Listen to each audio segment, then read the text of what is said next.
کس نے تجھے تھپڑ مارا؟ اس نے کہا فلاں انصاری نے مجھے تھپڑ مارا۔ تو ناظرین آپ نے ویڈیو دیکھی مولانا توصیف الرحمان کی اور آپ نے ان کی رائے بھی جانی، اور اب دیکھتے ہیں ڈاکٹر طاہر القادری صاحب کی ویڈیو، وہ اس بارے میں اپنی کیا رائے رکھتے ہیں کہ ہمارے نبی پاک صلی اللہ علیہ وسلم کے پاس علم غیب تھا یا نہیں تھا۔ میں ٹکوسلے مکوسلے نہیں دیا کرتا ہے، اس پر بھی صحیح بخاری اور مسلم کو کوٹ کرتا ہوں، متفق علیہ حدیث۔ میرے آقا ممبر پہ کھڑے ہیں صلی اللہ علیہ وآلہ وسلم، اور آپ نے فرمایا صحابہ کرام کا مجمع ہے اور اہل مدینہ عرب بدو سب جمع ہیں، فرمایا سلونی اما شئتم، آپ کے کان پر کوئی بات پڑی، یہ بخاری مسلم کی متفق علیہ حدیث ہے۔ اگر جی نہ چاہے تو کہو کہ جو بخاری سے باہر ہے ہم نہیں مانتے، جی نہ چاہے تو کہو جو بخاری میں نہیں وہ نہیں مانتے۔ اب میرے پاس آئیے، اب جو بخاری مسلم دونوں میں ہے میں وہ دکھاتا ہوں، تم وہ بھی نہیں مانتے، تو آپ مانتے کس کو ہیں؟ آپ کسے مانتے ہیں؟ آپ صرف اپنے آپ کو مانتے ہیں۔ اگر آپ صرف بخاری مسلم کو مانتے ہیں تو میں بخاری مسلم بتاتا ہوں، بخاری مسلم میں متفق علیہ حدیث، آقا نے فرمایا سلونی اما شئتم، آؤ جو چاہو مجھ سے پوچھ لو، جو چاہو مجھ سے پوچھ لو، جو چاہو مجھ سے پوچھ لو، 3 بار فرمایا۔ صحابہ کرام کانپ گئے۔ ایک شخص اٹھا، اس کو لوگ تانا دیتے تھے، کیا تانا دیتے تھے؟ کہتے تھے کہ تم اپنے باپ کے نہیں ہو، تم اپنے باپ کے نہیں ہو۔ اس نے کہا جو آقا علیہ السلام فرما رہے ہیں، یا پیغمبر اسلام جو شخص بھی تھا وہ پیغمبر اسلام فرما رہے ہیں پوچھ لو جو پوچھنا ہے، تو میں اپنا مسئلہ حل کرا لوں کہ میں صحیح ہوں، نسب ہوں یا نہیں، واقعتاً اپنے باپ کا ہوں، یہ میری ماں نے کسی اور سے لیا، تو میں نے تو ماں کی بات کو ہی مانا ہوا ہے نا۔ تو کھڑا ہو گیا، یا رسول اللہ میں نے کچھ پوچھنا ہے۔ فرمایا پوچھو۔ حضور میرے باپ کا اصل باپ کا نام کیا ہے؟ میرے صحیح باپ کا نام کیا؟ اب بولیے، یہ پوچھنا کہ میرا اصل باپ کون ہے، یعنی میں نطفہ کس کا ہوں، میری ماں سے جب میں ٹھہرا ماں کے پیٹ میں کس شخص کا ملاپ ہوا تھا، یہ تو سارا علم غیب کا مسئلہ ہے۔ یہ رات کے اندھیرے کی بات کون جانتا ہے کہ تیری ماں کس سے ملی، کس نے تیری ماں سے ملاپ کیا، تو یہ تو اللہ جانتا ہے۔ آقا علیہ السلام کا کام تھا، فرما دیتے نا، اگر اس پر یہ علم نہ ہوتا غیب کا تو فرماتے بھی عقل سے کام لے، تو کس کا نطفہ ہے یہ تو اللہ کو علم ہے، میں یہ باتیں تھوڑی کہہ رہا ہوں۔ نہیں، اس نے پوچھا میرا باپ کون ہے، آقا نے فرمایا ابو کا حذافہ، جاؤ تیرے باپ کا نام حذافہ ہے۔ اب ایک دوسرا شخص کھڑا ہو گیا، اس کو بھی لوگ کہتے تھے کہ تم حلالی نہیں ہو، حرامی ہو۔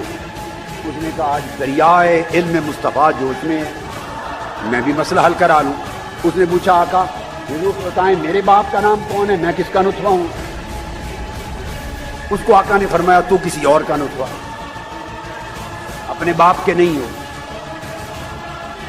اور نام بتا دیا، ابو کا سالم مولا شیبہ، شیبہ کا آزاد کردہ غلام، اس کا نام سالم ہے، تیری ماں نے اس سے لیا تجھے۔ تو آقا علیہ السلام اگر بتانے پہ آئیں تو کائنات کی 7 زمینوں کے نیچے کے بھی پردے اٹھا کے بول دے، تحت الثری سے عرش معلی تک کائنات کے ہر روشن اور تاریک کونے کو کھول کے میرے مصطفیٰ بتا دے۔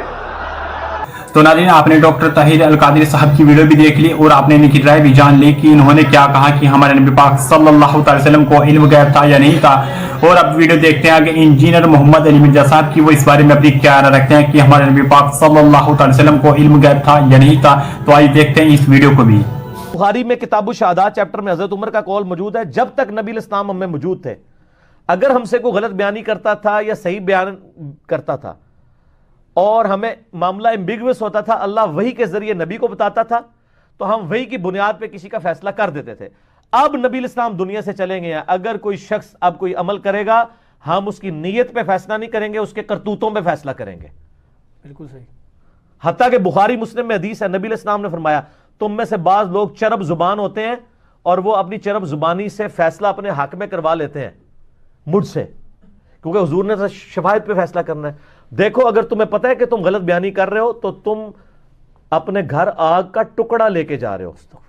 نبی علیہ السلام بھی کسی کے حق میں ڈیسیژن کر دیں اور وہ ڈیسیژن غلط ہو، قانوناً وہ صحیح ہے اور اوریجنلی وہ بندہ ناحق تھا، تو حضور فرما رہے ہیں کہ میرا فیصلہ بھی تمہیں نفع نہیں دے گا، اگرچہ میں نے تمہارے حق میں فیصلہ کیا لیکن دوزخ کی آگ ساتھ لے کے جا رہے ہو۔ یہ حدیث بخاری مسلم دونوں میں، اس میں الفاظ ہے میں بھی ایک انسان ہوں اور چرب زبانی تم میں سے کوئی کرتا ہے۔ اب یہ اللہ بات ہے کہ آپ کے بزرگ دلوں کا حال جان لیتے تھے۔ نبی علیہ السلام کو بھی اسی وقت پتہ چلتا تھا جب وہی دیکھ لیں غزوہ تبوک پہ جو کعب بن مالک پیچھے 3 صاحب رہ گئے تھے، بخاری مسلم میں ان کی توبہ کا واقعہ آتا ہے، قرآن میں بھی آیا ہے سورہ توبہ کے اینڈ پہ۔ غزوہ تبوک پہ وہ کہتے ہیں ہم سوچتے رہے کہ ہم بہانے کریں گے، حضور آئیں گے، منافقین بہانے کر رہے تھے، حضور واپس آئے، کچہری لگائی تو وہ صحابی کہتے ہیں کہ میں نے بھی ارادہ کیا، میں کہہ دوں میری بیوی بیمار تھی یا کوئی مسئلہ تھا، پھر میں نے کہا کہ اگر میں نے حضور سے جھوٹ بولا تو میں نبی علیہ السلام کو تو دھوکہ دے لوں گا لیکن بعد میں اللہ تو وہی کے ذریعے حضور کو بتا دے گا۔ ان کا یہ عقیدہ نہیں تھا کہ حضور کو پتہ چل جائے گا۔ بالکل صحیح، ٹھیک ہے، یہ تو کہتے ہیں بزرگ دل کا حال جان لیتے ہیں، نا پرانیاں گلاں۔ ناظرین انجینئر محمد علی مرزا صاحب کی ویڈیو بھی آپ نے دیکھی اور آپ نے ان کا بیان سنا، انہوں نے کیا کہا ہے، ہمارے نبی پاک صلی اللہ علیہ وسلم کو علم غیب تھا یا نہیں تھا، آپ نے ان کی رائے جانی۔ اور اب ویڈیو دیکھتے ہیں مفتی طارق مسعود کی، وہ اس بارے میں اپنی کیا رائے رکھتے ہیں کہ ہاں ہمارے نبی پاک صلی اللہ علیہ وسلم کو علم غیب تھا یا نہیں تھا۔ پہلے دیکھتے ہیں اس ویڈیو کو بھی۔ بڑے بدعتی صاحب تھے ہمارے محلے میں، وہ کہتے تھے نبی صلی اللہ علیہ وسلم کو ما کانا و ما یکونو کا علم حاصل ہے، ہر چیز کے بارے میں، یعنی گویا اللہ کے علم اور نبی کا علم کیا ہو گیا، برابر ہو گیا، اللہ نے دے دیا ہے آپ کو سب چیزوں کا علم۔ تو ہم چلے گئے، بچے تھے، ہم نے ان سے پوچھا جا کے کہ حضرت یہ تو آپ کہہ رہے ہیں سب کچھ ہی پتہ چل گیا ان کو، تو اس کی دلیل کیا ہے؟ انہوں نے قرآن کی آیت پڑھی وما هو علی الغیب بضنین، ہمارے نبی غیب پر بخیل نہیں ہے، یعنی اللہ نے جو نبی کو غیب کا علم دیا تو ہمارے نبی اس میں بخیل نہیں ہے۔ بخل کہتے ہیں نا کہ اپنے پاس رکھ لینا چیز کو سنبھال کے، بخیل نہیں ہے، سخاوت کرتے ہیں اس علم میں۔ تو میں نے فوراً ان کو جواب دیا، میرے دماغ میں اس کا جواب، میں نے کہا بھائی اس سے کلی علم، سارا علم غیب مراد نہیں ہے۔ کہنے لگے کیوں؟ میں نے کہا اگر سارا علم غیب مراد ہوتا تو نبی پھر سارا علم غیب امت کو دیکھ کر جاتے، اگر کچھ اپنے پاس رکھتے تو بخل لازم آتا کہ نہیں آتا؟ تو قرآن تو کہہ رہا ہے وما هو علی الغیب بضنین، یہ تو بعد میں پھر میں نے گرامر پڑھی تو اور کچھ اس میں نقطے نکلے، جب اس وقت مجھے کچھ بھی نہیں آتا تھا، یعنی گرامر میں پتا چلا اس میں تو آتا ہے ذرہ برابر بھی بخل نہیں کرتے، بضنین میں بات تاکید کے لیے، ما ہوا علی الغیب بضنین، نبی کو اللہ فرماتے ہم نے جو غیب دیا اس میں ذرا بھی بخل کا سے کام نہیں لیتے، سارا امت کو کیا کر دیا آپ نے؟ بانٹ دیا، کچھ بھی نہیں، یعنی اس میں بخل نہیں کیا آپ نے۔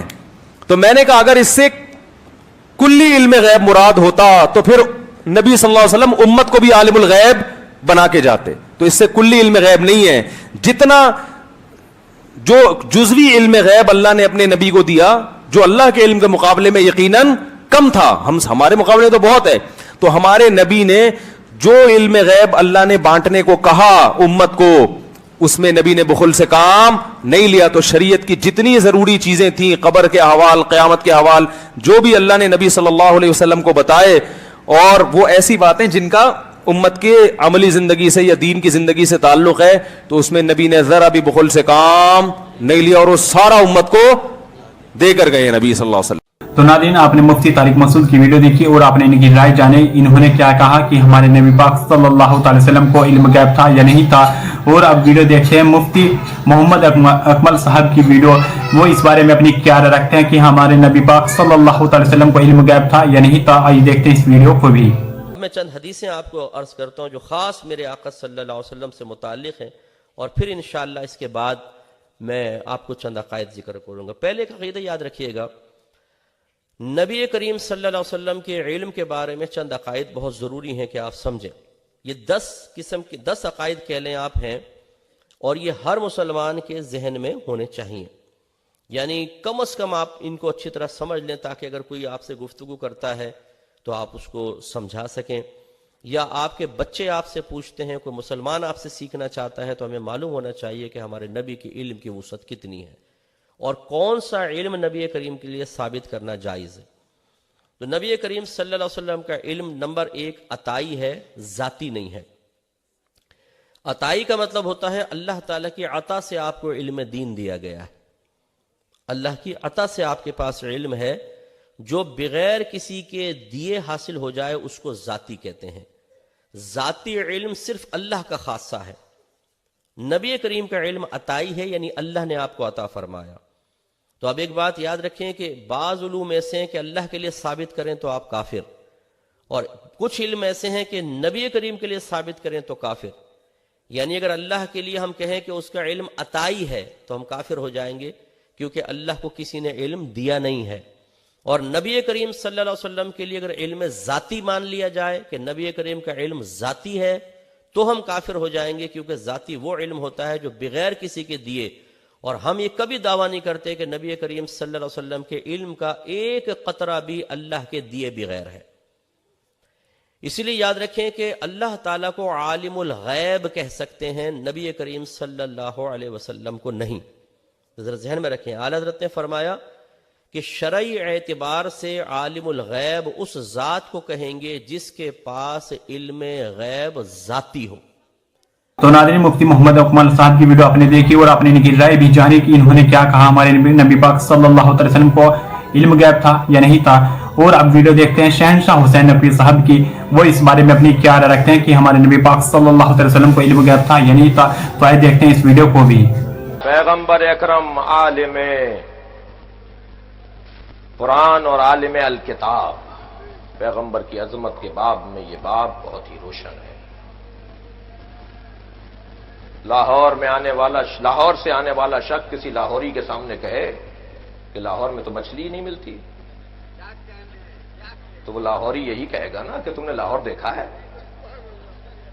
اتنی بڑی اب میں لفظ کیا بولوں، تہمت، اتنی بڑی بات تم لاہور کے لیے کہہ رہے ہو، لاہور دیکھا ہے؟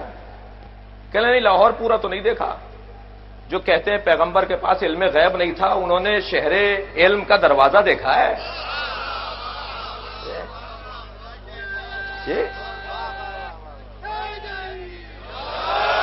اگر وہ شہر علم کا دروازہ دیکھ لیتے تو پھر یہ سوال نہ کرتے کہ پیغمبر کے پاس علم غیب نہیں ہے.